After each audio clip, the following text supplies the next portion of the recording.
Hello students, आज हम पढ़ने वाले हैं हिंदी व्याकरण का एक महत्वपूर्ण भाग वर्ण विचार। तो चलिए शुरू करते हैं।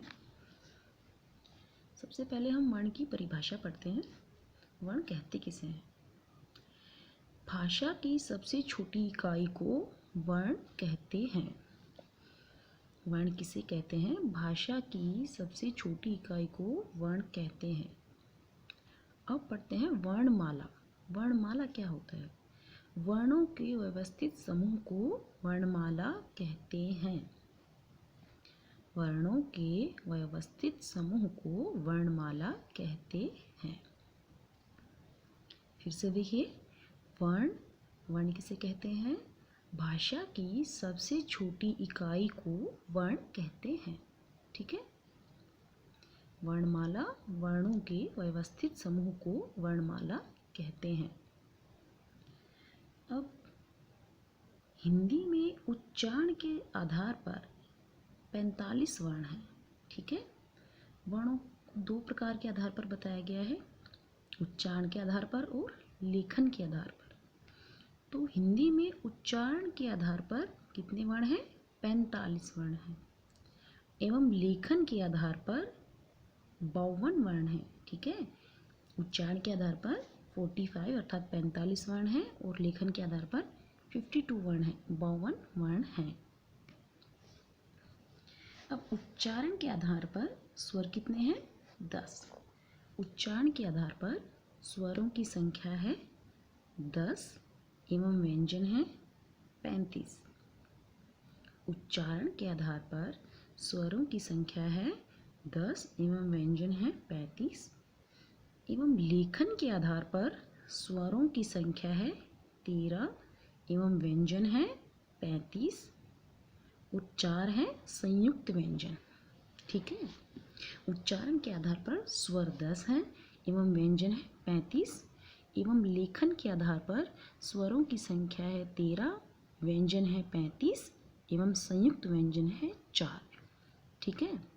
संयुक्त व्यंजन, संयुक्त अर्थात जिसमें एक से ज़्यादा शब्द जुड़े हों या वर्ण जुड़े हों। ठीक है। स्वर 13, व्यंजन 35 एवं संयुक्त व्यंजन 4। अब हम आगे पढ़ेंगे इस बारे में भी कि संयुक्त व्यंजन कौन कौन से हैं। पहले हम स्वर पढ़ते हैं कि स्वर कितने हैं। ए, आ, ई, उ, ए, ऐ, ओ, औ। ठीक है। ये हमारे स्वर हैं। उच्चारण के आधार पर जो हमारे 10 स्वर होते हैं, ये उन स्वरों का नाम लिखा गया है। देखिए स्टूडेंट्स, आप इनको जो पढ़ते हो तो आप इनको बहुत जल्दबाजी में पढ़ जाते हो, बट ऐसे नहीं पढ़ना होता है। ए, आ, ई, उ, ए, ऐ, ओ, औ। ठीक है। आ को बोलने में हम ऐसे ज़्यादा समय लगाएंगे, बड़ी ई इसको बोलने में हम छोटी ई से ज़्यादा समय लगाएंगे, औ को बोलने में हम ओ से ज़्यादा समय लगाएंगे। ठीक है। तो आप प्रैक्टिस में जब आप बोलते हैं तो भी आप इनको सही ढंग से बोलिए ताकि ये आपको रूटीन में बने रहें और आपको ये अच्छे से समझ में आ जाए।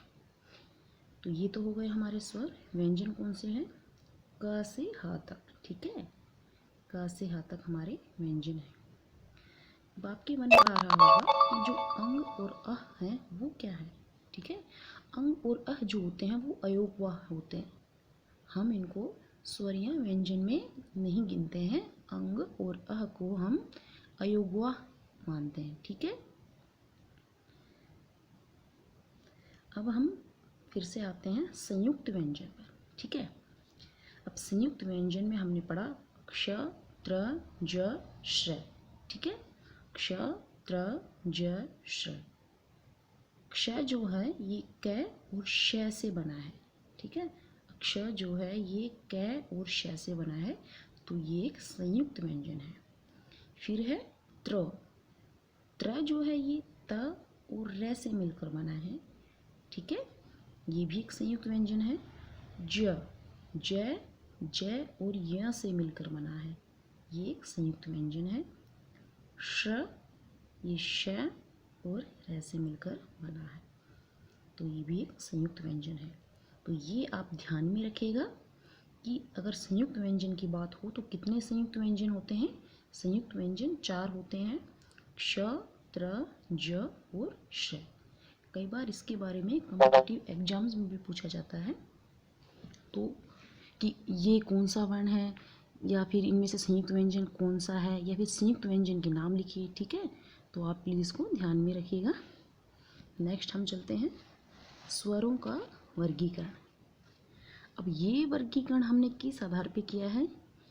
ये हमने इस आधार पे किया है कि किस स्वर को बोलने में कितना समय लगता है, अर्थात स्वरों के उच्चारण के समय के आधार पर हमने ये वर्गीकरण किया है।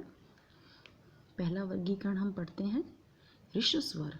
ठीक है, जिन स्वरों को बोलने में कम समय लगता है या जिन स्वरों को बोलने में एक मात्रा का समय लगता है उसे हम या उन्हें हम ह्रस्व स्वर कहते हैं, जैसे ए, छोटी ई और छोटा ऊ।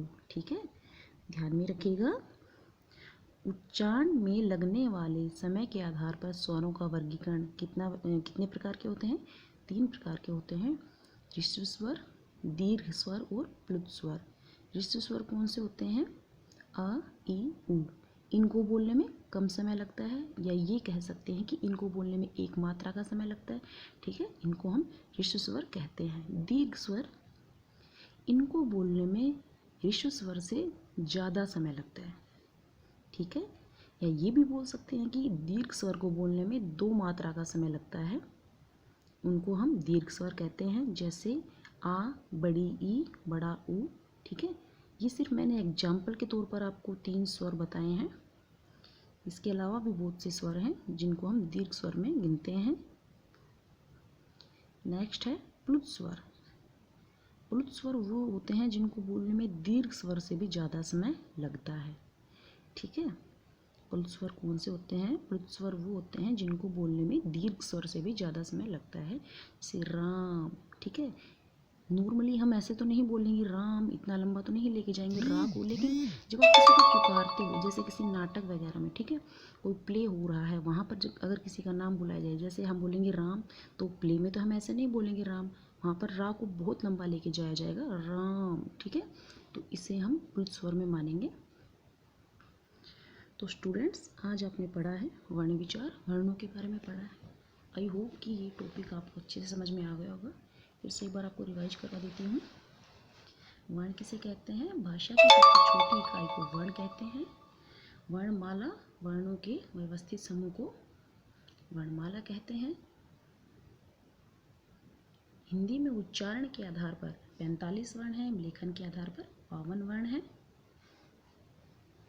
उच्चारण के आधार पर 10 स्वर होते हैं एवं 35 व्यंजन होते हैं, एवं लेखन के आधार पर 13 स्वर और 35 व्यंजन एवं 4 संयुक्त व्यंजन होते हैं।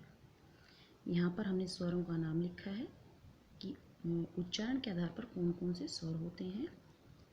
ये हमारे संयुक्त व्यंजन हैं। संयुक्त व्यंजन होते हैं टोटल 4, कुल 4 संयुक्त व्यंजन होते हैं, और वो कौन कौन से हैं? क्ष, त्र, ज एवं श। यहाँ पर हमने स्वरों के उच्चारण में लगने वाले समय के आधार पर स्वरों का वर्गीकरण किया है। कौन कौन से प्रकार होते हैं? ह्रस्व स्वर, जिनको बोलने में एक मात्रा का समय लगता है। ठीक है, और ह्रस्व स्वर कौन कौन से हैं? अ, ई, उ। दीर्घ स्वर, जिनको बोलने में ह्रस्व से ज़्यादा समय, या ये कहें कि 2 मात्रा का समय लगता है। ठीक है, आ, बड़ी ई, बड़ा ऊ। प्लुत स्वर राम। ठीक है, ये एक मैंने आपको उदाहरण दे के समझाया है। तो स्टूडेंट्स, आशा करती हूँ कि ये टॉपिक आपको अच्छे से समझ में आ गया होगा। अगर एक बार समझ में ना आए तो आप प्लीज़ इसको बार बार रिवाइज कीजिए। ठीक है, क्योंकि ये व्याकरण का एक बहुत इंपॉर्टेंट टॉपिक है। अगर आप हिंदी की व्याकरण को अच्छे से समझना चाहते हैं तो आपको वर्णों का ज्ञान होना, स्वरों का ज्ञान होना, व्यंजन, संयुक्त व्यंजन, ठीक है, इनका ज्ञान होना अत्यंत आवश्यक है। तो प्लीज़ आप इस टॉपिक को थोरोली रिवाइज कीजिए, अच्छे से पढ़िए, समझिए। और अगर आपको इस वीडियो से फ़ायदा हुआ हो, आपको लगता है कि इस वीडियो से दूसरे स्टूडेंट्स को भी फ़ायदा हो सकता है, तो प्लीज़ अपने फ्रेंड्स के साथ इसको शेयर कीजिए, चैनल को सब्सक्राइब कीजिए और वीडियो को लाइक कीजिए। Thank you.